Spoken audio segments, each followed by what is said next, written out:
iro ọkwụchi ụmụazị atụọ ya aka marakwa na akwa nwata ji wee gbagbuo eze ka udene n'oke ọha pịarịa ya iche mezuo nwa Okoye emesuo St. Pericom Okoye arụsị maka jewa n'ofe Igbo land egbiri ụka mma ọ dara ha na-ekpiwere akịrịka otu onye a na-akpọ nwere nke ọ ka eme tuntun nyonyom ije ndị anakwa na-arịta n'ụgbọ ahụ na-eje eluigwe na-eje ọkụ mmụọ n'onye rutoro na bus stop ya rituo mere ji isi na ihe nnene na anya na-akwụ Chief Dr. mmụọ onye kaba nwanne ya ji gbanwere onwe ya Godfather ndị Igbo ndị ochie Ebube Izọgụ na ihe emeghe onye o mepụrụ ndị ọ na-ahịa ahụ ome mgbe ọ gbara ike nna m ochie ikpere ndụ n'ala ọ na-eme a na-akụziri nwata ikpo nkume a na-akụziri ya awọ maka na awọ na ikpo nkume eyika mere o ji eme nwaanyị ka ọkụ ebe dị ya mma ya na amụ a na-eme Chief Dr. Innocent ọzọ emeneme Zuma Zumes ọzọ igwe ndị mmadụ ọkpata ozuo ha zuru iwu niile ọnụ Grand Patron ndị ọha dibịa ndị izu ọgụ oju ụlọ na moto na ngwongwo dị iche iche eme ọgọ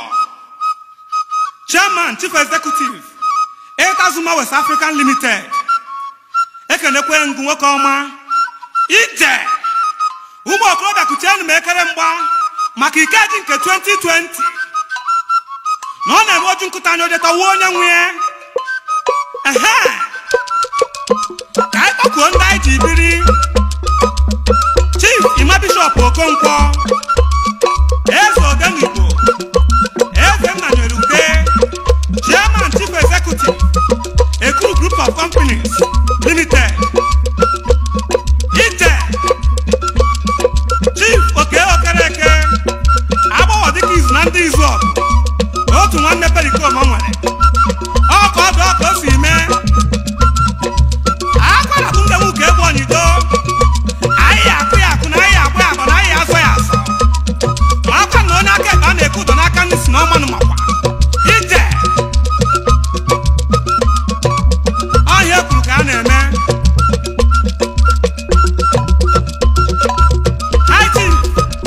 Ikenna Anyuche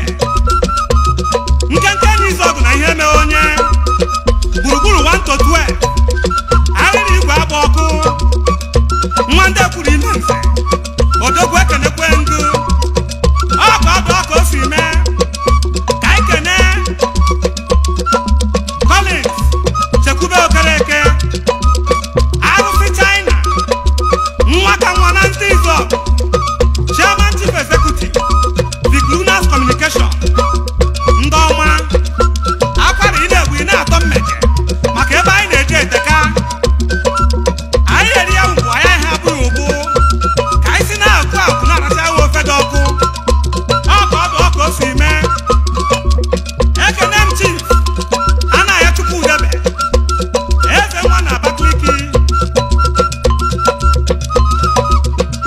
ehiwa ụzọ na Abakaliki Chairman Managing Director Yogas Commercial Agency ndị ọma ije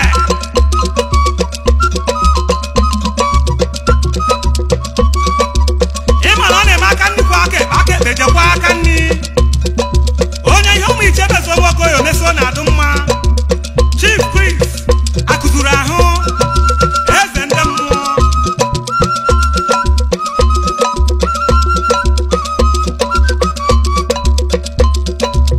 ọgọmebunemu ọgọmebunemu ọgọmebunemu ọgọmebunemu ọgọmebunemu ọgọmebunemu onye m mere ihe ọma mechara owu na ihe ọma mere ya egbughị ya ọ tụghị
ekelekwe ngụ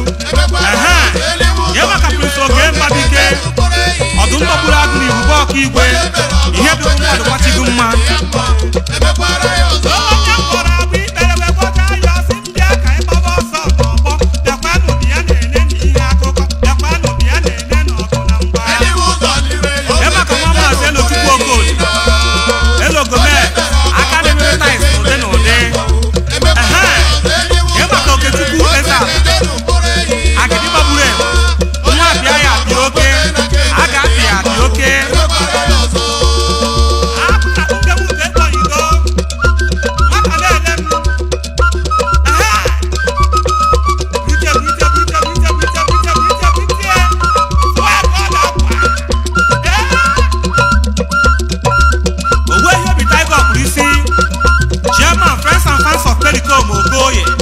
nwoke na-eme ihe dị ya mma ebe masị ya na mgbe o ji masị ya ya maka Igbo Okeke agba ego nkịtị na ndị ejezi izu ọgụ nwa ejezi oji abụ eje ihe dịgo mmadụ gbachigo mma ike eji nwaka mma onye ama na ụmụleri ike dị n'ekpere ya maka Maazị Polinus Nwabeze ihe dị ọha ọya hụrụ agụ nke mbụ na ndị izu ọgụ Maazị gọọmenti izu ọgụ ọ nọ nso ya maka Maazị Ifeanyị enyi izu ọgụ na ihe eme onye nwa ndị awa ije ọ na-eme ejenye ndị ebe a mere o ji eme ebubiri ọhịa tiri ụzọ etiri ọhịa ụbọchị a na-aga the Youth Ambassador Global Maazị Ndụka Okoli omerala uke na ndị izu Ndụka na South ezigbote nwanne Ebube izu ikwere m nkwa ị ga-eme nkwa ahụ ikwere mekwasakwa nkwa n'elu nkwa His Royal Highness Eze Chukwuma Greg Ndụka ime ikwu dị ted na-ehime ọzagide egwu eze dị ọha mmadụ sekọnd na ụmụ alụmakụ ụmụ ihim Autonomous Community